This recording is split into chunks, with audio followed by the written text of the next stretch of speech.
a leitura da palavra do Senhor, porque o Senhor fala através da sua palavra. A sua palavra, a palavra de Deus, é lâmpada para os nossos pés e luz para os nossos caminhos.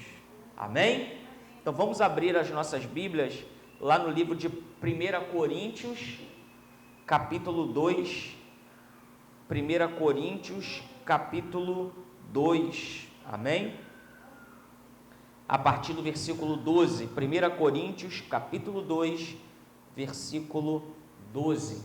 Você pode acompanhar aqui a palavra de Deus que nos diz assim: mas nós não recebemos o Espírito do mundo, mas o Espírito que provém de Deus, para que pudéssemos conhecer o que nos é dado gratuitamente por Deus. Disto também falamos, não com palavras de sabedoria humana, mas com as que o Espírito Santo ensina, comparando as coisas espirituais com as espirituais. Ora, o homem natural não compreende as coisas do Espírito de Deus, pois lhe parecem loucura e não pode entendê-las, porque elas se discernem espiritualmente. Mas o que é espiritual discerne bem a tudo, a ele de ninguém é discernido, pois quem conheceu a mente do Senhor para que o possa instruir? Mas nós temos a mente de Cristo.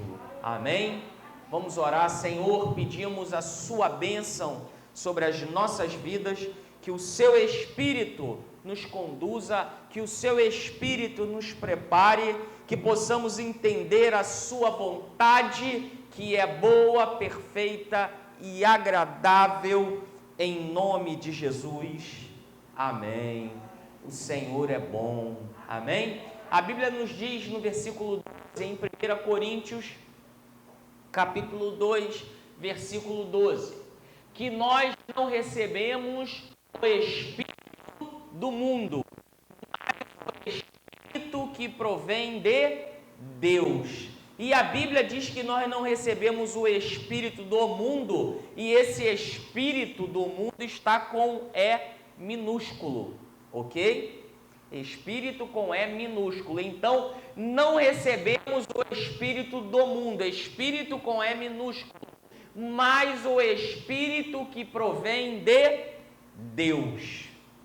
E qual é o espírito deste mundo?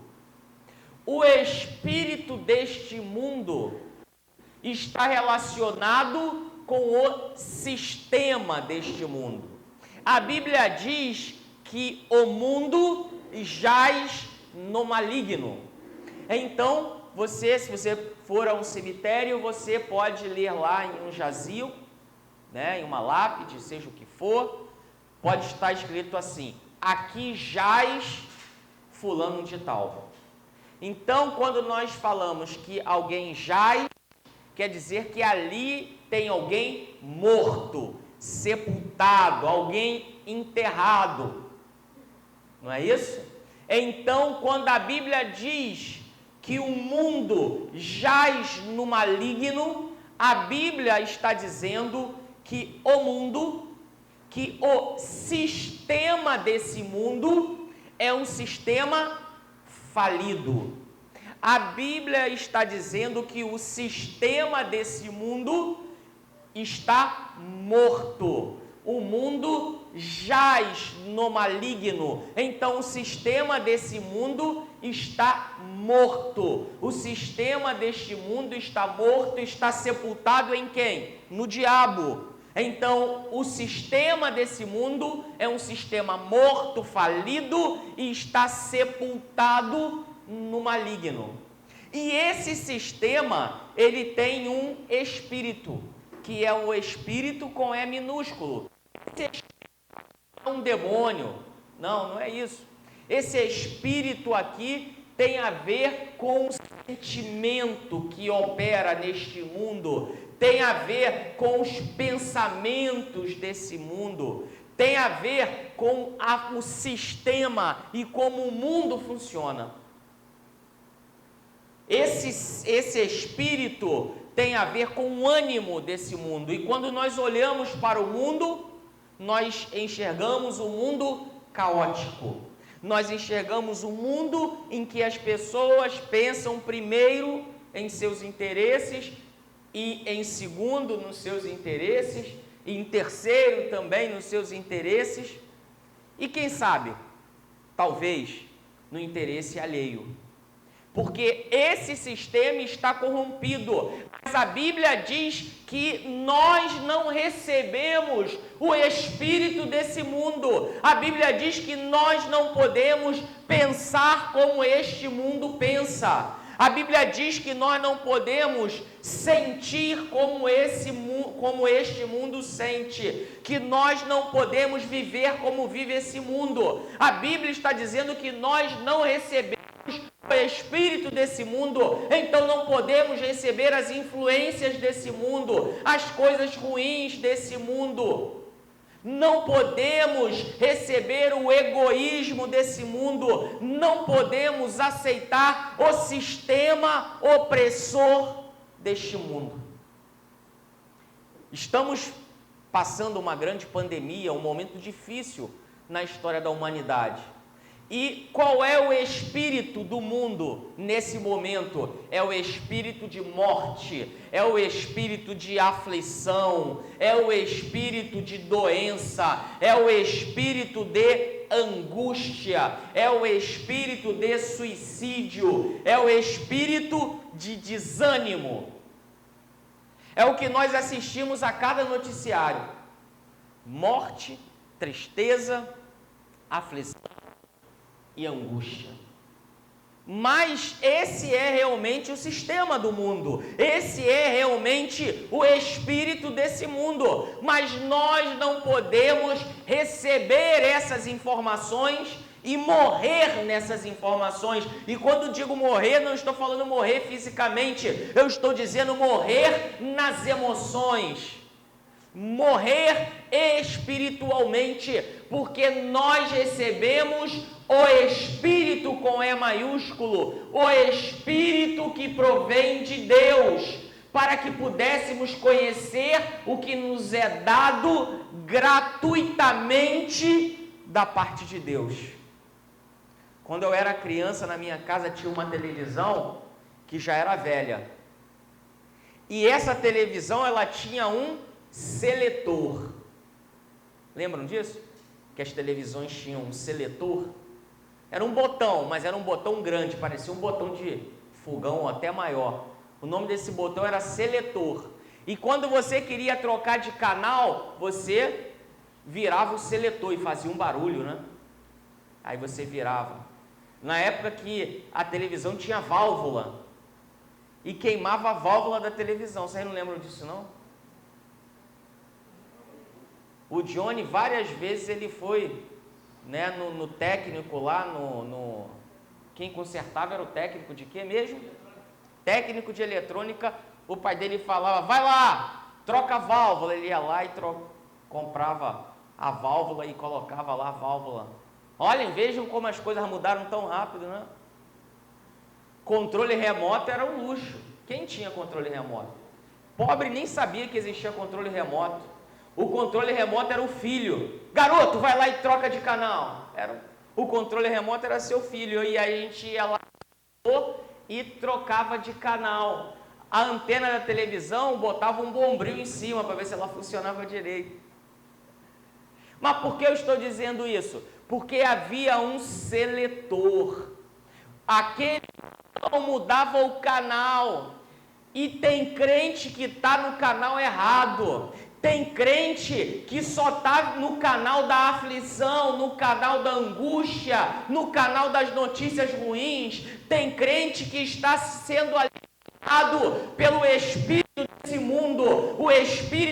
O mundo que está falido está sendo alimentado pelo sistema desse mundo. Nós precisamos mudar o seletor e colocar no canal certo. Precisamos colocar na estação certa.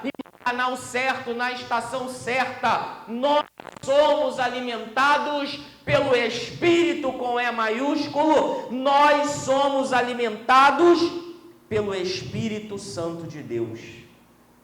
Se você crê nisso, diga graças a Deus.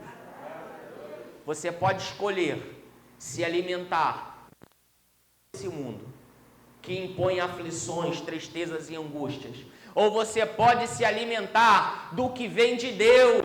A Bíblia diz que nós precisamos estar preocupados com as coisas do alto e não somente com as coisas terrenas. Vivemos dias de aflições, precisamos orar, precisamos ler a Bíblia. Vou repetir, precisamos orar. Precisamos ler a Bíblia, precisamos ler bastante a Bíblia, porque quando nós lemos a palavra de Deus, nós trocamos o seletor e colocamos na posição em que nós nos ligamos com Deus, e a fé vem pelo ouvir e o ouvir da palavra de Deus. Em dias difíceis, em tempos de pandemia, em tempos de aflição, precisamos nos conectar, nos ligar com o Senhor, e a palavra de Deus nos liga com o Criador, porque a palavra de Deus provém do coração de Deus para os nossos corações. Se você crê nisso, diga amém. E quando nós entendemos que precisamos então estar conectados com Deus, nós começamos a mudar a lógica do nosso pensamento. E o versículo 13 nos diz assim: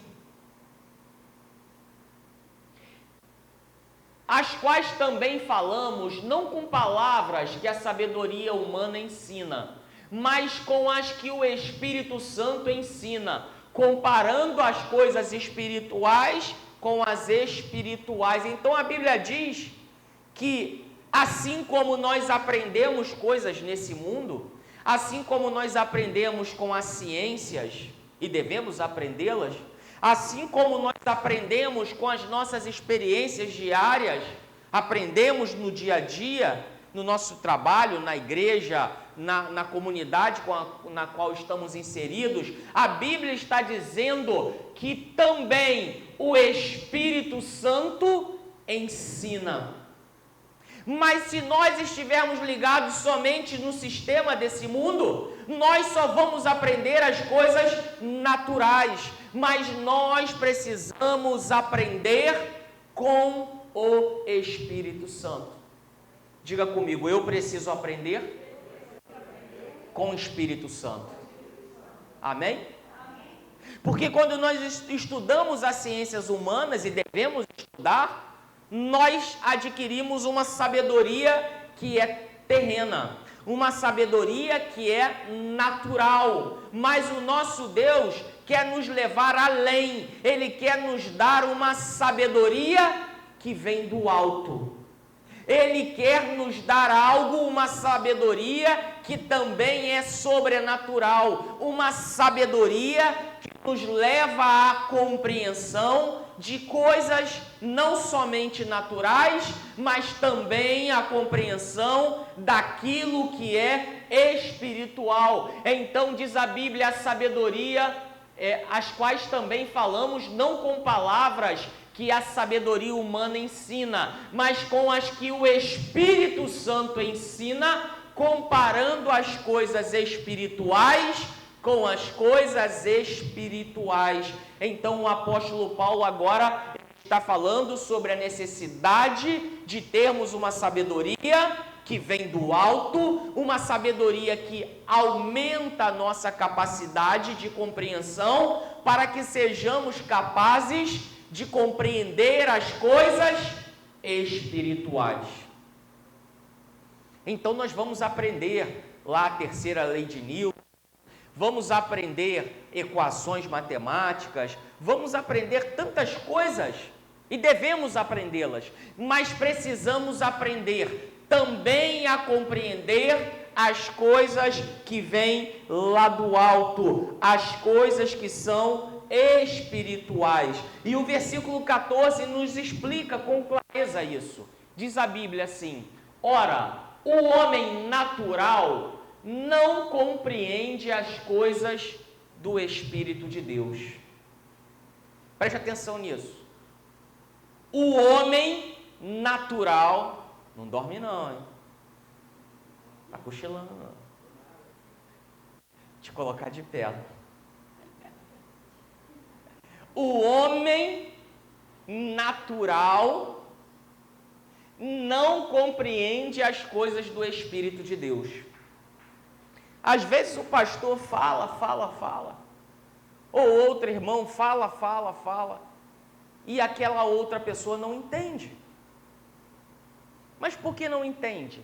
Porque o homem natural, ele não está pronto, ele não está apto para compreender as coisas do Espírito Santo, para compreender as coisas que vêm do alto.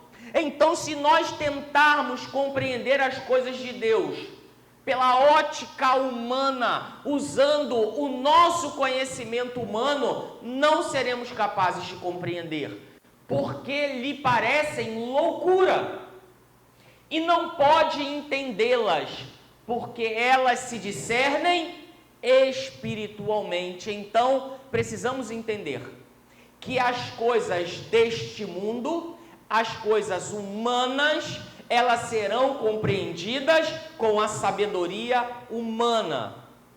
Mas há coisas que são espirituais, e as coisas que são espirituais não serão compreendidas se nós não tivermos a sabedoria que vem de Deus. As coisas espirituais, elas somente serão discernidas ou compreendidas espiritualmente. Então, há coisas materiais e há coisas espirituais. E as coisas espirituais somente são compreendidas em uma linguagem espiritual, porque elas se discernem espiritualmente. É por isso que às vezes fazemos coisas no campo espiritual e as pessoas nos chamam de quê? De loucos. Porque a Bíblia diz assim claramente: porque lhe parecem loucura as coisas do Espírito de Deus. Ora, o homem natural não compreende as coisas do Espírito de Deus, porque ele...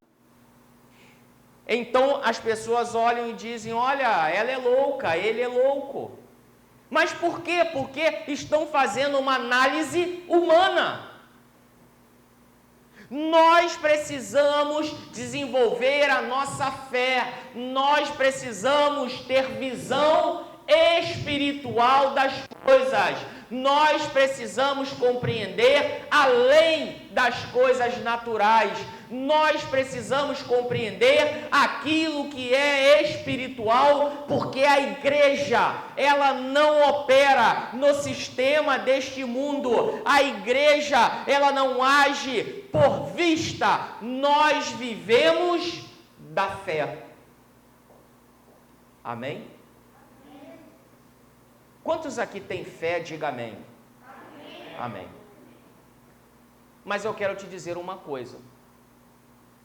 Uma coisa é ter fé, outra coisa é usar a fé. Tem gente que tem fé, tem gente que não tem fé, mas tem muito crente que tem fé, mas não usa a fé. Ele quer trafegar nesse mundo, ele quer andar nesse mundo e usar somente o conhecimento e a sabedoria humana. Mas acontece que a sabedoria humana nos impõe limites. Mas quando nós usamos a fé, nós não temos limites. Porque a Bíblia diz que tudo é possível àquele que crê. Tudo é possível àquele que crê. Então nós precisamos usar a fé, porque a fé sem obra é morta. A fé sem ação é somente um sentimento. Então não adianta você ter a fé, você precisa usar a fé como um instrumento. Você precisa usar a fé como um instrumento poderoso para conquistar, para avançar e para compreender as coisas que são de Deus. Amém? Amém. Então não adianta guardar a sua fé. E a nossa fé, ela somente é usada nos momentos desafiadores. Porque se você pode, se é fácil, se está ao seu alcance, você não precisa de fé. Vou repetir para você. Se estiver ao seu alcance, se estiver fácil, você não precisa da fé. Porque a fé é uma ponte que te leva ao outro lado do rio. A fé é a ponte que te coloca do outro lado, no lugar que você não poderia chegar sem usar a fé. Fale com o seu irmão, use a sua fé. Amém? Nós precisamos parar de pensar somente com a lógica desse mundo. Nós precisamos parar de pensar somente como as pessoas pensam. Nós temos que nos afastar da manada. Como é que a manada age? Como que é o estouro da manada? Quando um animal corre em uma direção, todos correm na mesma direção. E tem animal que nem sabe por que está correndo, mas ele está correndo, um está correndo, todo mundo está correndo. É assim, às vezes, nós nos comportamos como animais na manada. Se todo mundo vai para um lado, nós também vamos. Se todo mundo corre para o outro, nós também corremos. Mas não deve ser assim conosco, não deve ser assim comigo nem com você. Nós não podemos correr no estouro da manada. Nós precisamos julgar, avaliar as coisas e enxergar com os olhos espirituais, avaliar as coisas com a sabedoria, não a sabedoria carnal, humana, mas com a sabedoria que vem do alto. E a Bíblia diz que aquele que não tem, se pedir, Deus acrescenta abundantemente essa sabedoria. Então, com essa sabedoria e com a visão espiritual, vamos então compreender, vamos então discernir o que vem de Deus. E diz o versículo 15. E diz o versículo 15. Mas o que é espiritual? Será que você é espiritual? Será que você só consegue entender o que pode ser definido nesse mundo? Ou será que você é espiritual e tem a capacidade de compreender coisas espirituais? Olha o que diz a Bíblia. Mas o que é espiritual discerne bem tudo, e ele de ninguém é discernido. Então aquele que é espiritual, ele é capaz de compreender todas as coisas. Você é espiritual, você tem a sabedoria que vem do alto. Você e eu precisamos mudar o seletor. Precisamos deixar de lado as informações e as aflições desse mundo e focar naquilo que vem do alto, nas informações que vêm de Deus. O Senhor manda informações dos céus para as nossas vidas. O Senhor nutre os nossos pensamentos. O Senhor Deus dá direção a cada um de nós. Aqueles que são nascidos do Espírito são também guiados pelo Espírito Santo. Precisamos ser guiados pelo Espírito de Deus.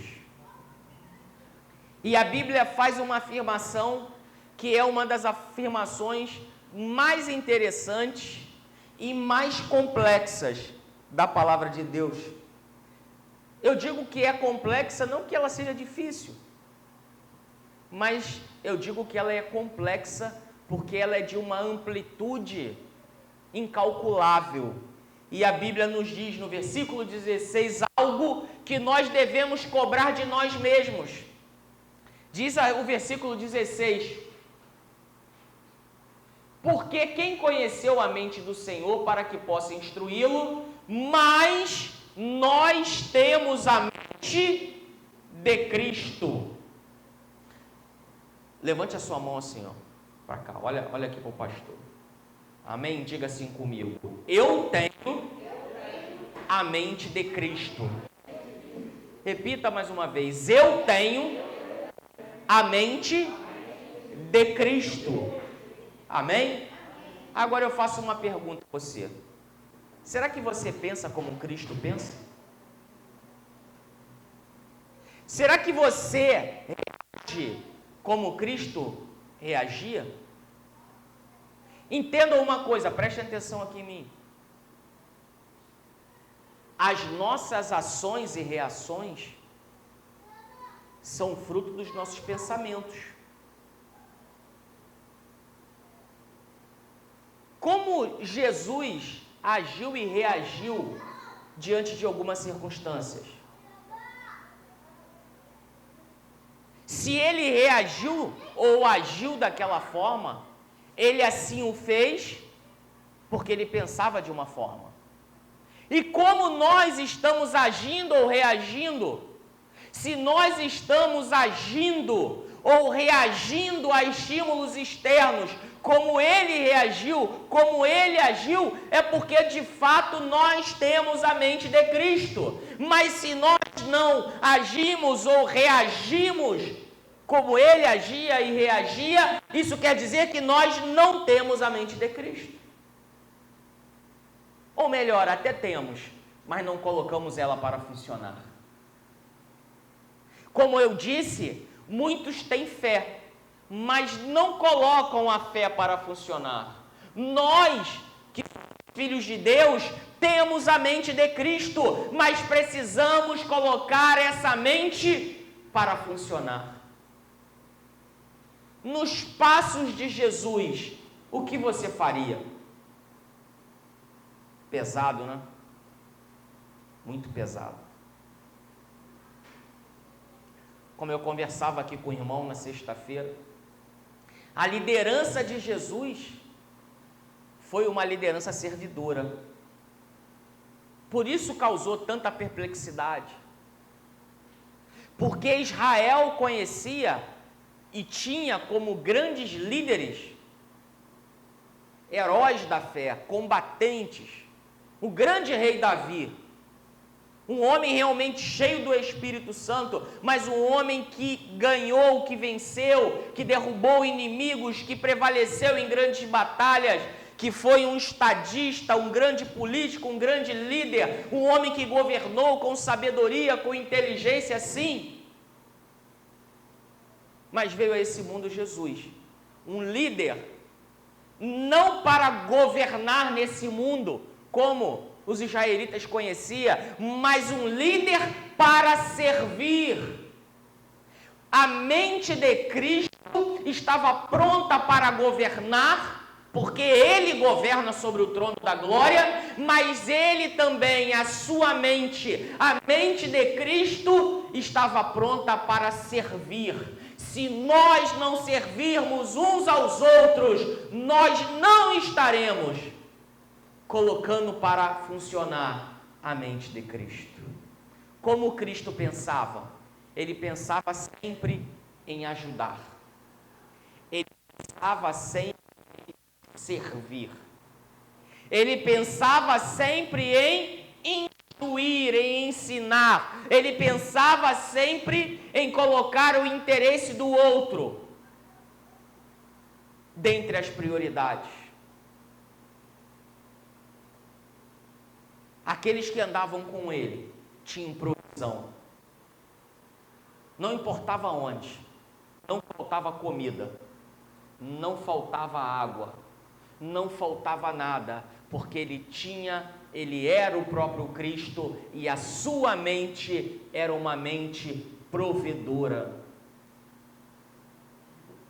Nós temos a mente de Cristo e diante de circunstâncias precisamos perguntar: o que faria Jesus? Como ele agiria? Como ele iria reagir diante desse estímulo externo? E agora, como eu preciso pensar tendo a mente de Cristo? Precisamos dizer para nós mesmos, precisamos ser capazes de compreender, de enxergar aquilo que está um pouco além de um palmo do nosso nariz. Precisamos enxergar coisas que podem estar distantes, mas que podem ser alcançadas com os olhos da fé.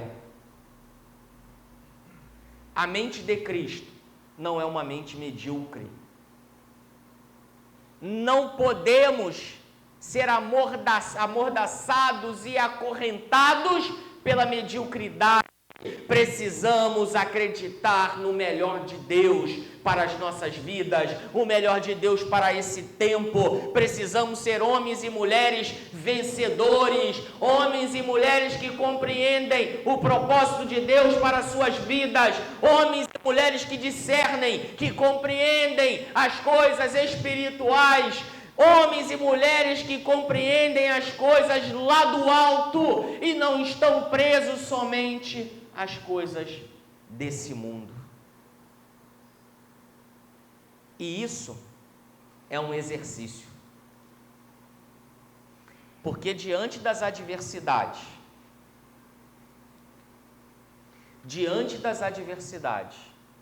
como seres humanos, o nosso primeiro impulso é pensar com a cabeça dessa terra.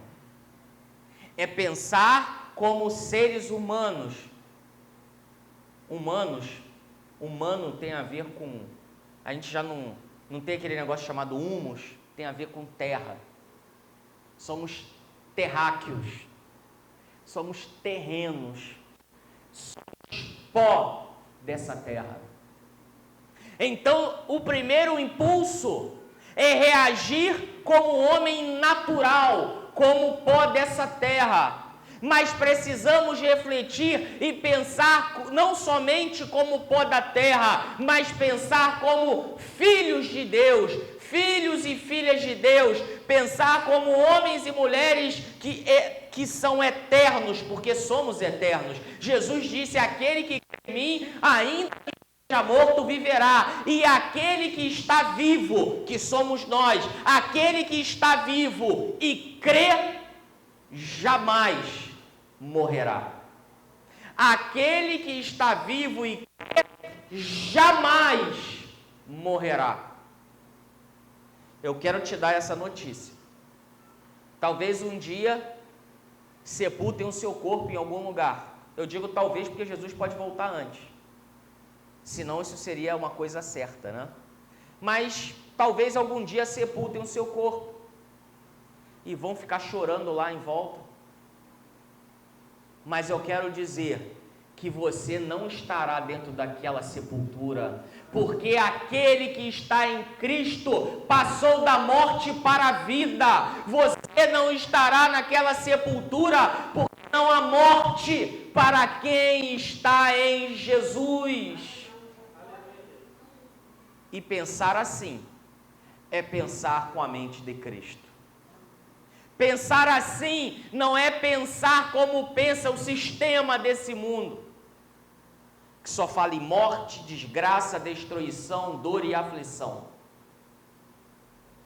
Pensar assim é pensar segundo a palavra de Deus, que nos dá fé, que nos dá esperança, que garante a salvação das nossas almas, que garante a nossa eternidade e ainda neste mundo nos garante a vitória, porque tudo é possível ao que crê. E com Ele, com o Espírito Santo em nossas vidas, tendo a mente de Cristo, com Ele, nós passamos no meio de um batalhão e Ele nos preserva porque Ele é aquele que cuida de nós. Ele é um escudo em volta daqueles que nele creem. Ele é a nossa glória. Ele é aquele que exulta, que exalta a nossa cabeça. Ele é aquele que nos tira do monturo do chão e nos faz assentar com príncipes.